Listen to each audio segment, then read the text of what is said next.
walaasheed markaa waxay og tahay inantoodan inay wax ka warwaraysa maanta ilaa maanta xalada walaal isdejiyo way dejinaysaa. bismillaah asalaamu calaykum waraxmatullaahi wabarakaatu dhammaantiin kheyr badan aa idiin rajeynayaa. qisada maanta inoo hayo waxay ku saabsan tahay hooyo gabadh hooyo ah. waa gabadh dhalinyaro ah meelaha daadeedu 30 jir ay tahay. gabadhaas waxay rabtay inay suuqa tagto oo dharkii ciida inankeeda yar u soo iibiso. gabadhii suuqii bay tagtay. gabadhaas markay suuqa tegaysay yacni waxayna kasii yihiin ayay dareemaysay, yani inaanay wax maanta inay ka qaldan yihiin, yani waxbay tabaysay. kadibna suuqii bay tagtay. markii gaadhigii ka degtay meeshii supermarketkii weynaa meeshii dharka lagu iibinayay markay tagtay waxay ku hor aragtay oday weyn. odaygaa weyn wuxuu ahaa mid aada u murugaysan, duruuf badanna ay ka muuqato, indhihiisana ilma ay kusoo taagan tahay. marka odaygu dadka ayuu weydiisanayay inay caawiyaan, yani inay sadaqo siiyaan. oday baahan buu ahaa. kadib gabadhii markay dukaankii gelaysay ayay aragtay odaygan. way ka naxday, way u qalba jilicday. waxay tiri iminka lacag ma sito, iyadaa isla hadlaysa. iminka lacag ma sito, laakiin insha allah markan kasoo baxo meesha hadduu weli sidaa usii fadhiyo on kusoo gaadho wuxuu alla iigu soo dhiibo ayaan siin doonaa. way iska socotay, dukaankii bay gashay. gabadhii alaabteed bay soo iibsatay, inankeed yaraa dharkiida usoo iibisay, way soo baxay. walaasheedo iyadana isla ballansanaayeen meesha ku kulmeen, way soo raaceen. walaasheed markaa waxay og tahay inantoodan inay wax ka warwaraysa maanta ilaa maanta xalada walaal isdejiyo way dejinaysaa. way isdeji bay leedahay oo warwarka iska daa. gabadhiina warwarkii kama bi'in. mar walba inankeedii yaraa bay ku fikiraysaa, way warwaraysaa. waxay leedahay waxbaan tabayaa maanta, muuji wax iga siiya. kadibna gabadhi iyadoo degdegaysa ayay walaasheediisi soo raaceen. marka odaygii ay tiri hadhow baan lacagta siinayaa sadaqada, way ilowday. degdeg bay ku kortay gaadhigii iyadoo degdegaysa. markay gaadhigii fuushay intaanu gaadhigu dhaqaaqin ayay xasuusatay inay soo ilowday odaygii. gaadhigii bay degdeg uga soo degto. walaasheedna way yaabanta xalada halkay tegaysaa. gaadhigii degdeg inta uga degtay ayay ninkii dhinaciisii u oraday. waayo way degdegsanta, waxay rabtaa inay dhaqso guriga ugu noqoto si ay inankeedii yaraa ugu tagto.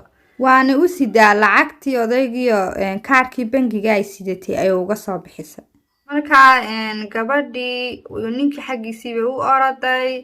ninkiina uu yaabo saasuu soo ego wuxuu leeyahay yani waxay gabadhan dee kusoo ordaysa. way kusoo oraday, lacagtii bay siisay.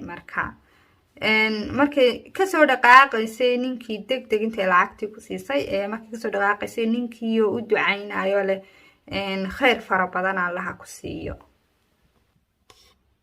gabadhii gaadhigi way kusoo noqotay. walaasheedna way eegaysaayo iyadoo qoslaysa. waxay is leedahay xaggay tagta balaa kuu sheegto, laakiin waxba may sheegin. gaadhigii bay kaxaysatay, gurigii bay tagtay. markii gurigii tagtay ayaa guriga hortiisa waxa ku ciyaarayay gabadha inankeedii iyo caruur kale isla ciyaarayeen oo maxay ahayd adeerkeed dhalay ay isla wada ciyaarayeen.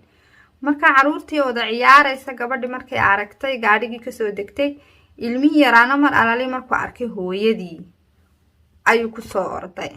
markuu kusoo orday meesha waxa marayay markaa gaadhi. ilmihii yaraa muu eegin gaadhiga meesha maraya, hooyadii baa u muuqato uu iska soo cararay. ilmo yaro hooyadii waxiisa uu iska soo cararay. gabadhiina way ka hor cararto, waxay leedahay ka joog gaadhiga ka joog. kadibna gaadhigii ayaa ilmihii yaraa ku dhuftay. gaadhigiibuu ku dhuftay ninkii watay. ilmihii yaraana intuu duulay uu gaadhigii ku dhacay ayuu haddana dhulka kasoo go-ay ilmihii yaraa.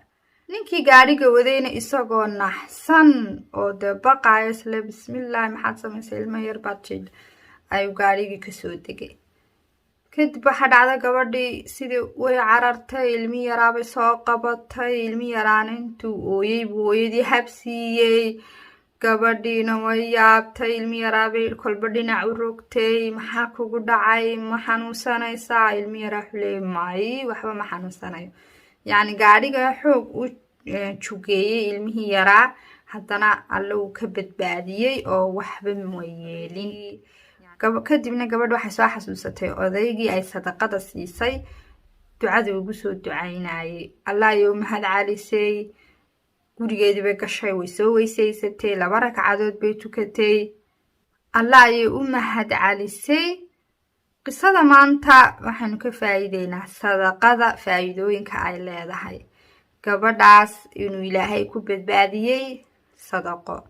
marka hore iyadoo ilaahay dareensiiyey dhibaatada kusoo socota oo ka warwarsaneed ilaa maanta oon garanayn waa maxay waxaanay ka warwaraysaa, ayaa haddana alla waafajiyey inay sadaqo bixiso. sadaqadiina alla wuxuu uga dhigay gaashaan oo dhibaatadii ayuu alle ka badbaadiyey. faa'iidooyinka ay sadaqadu leedahay insha allah way noo soo badin doonaa. soo dhawaada dhammaantiin walaalaha qaaliga. halkan qisadeenu ku eg tahay. intaynu ka kulmayno qiso kaloo cusub insha allah. waxaan idin leeyahay fi amaanillah. dhammaantiin soo dhawaada. subscribe saar haddaad nagu cusub tahay, haddaad hore noola joogtay. sii share garay videoga suu dad fara badan u gaadho.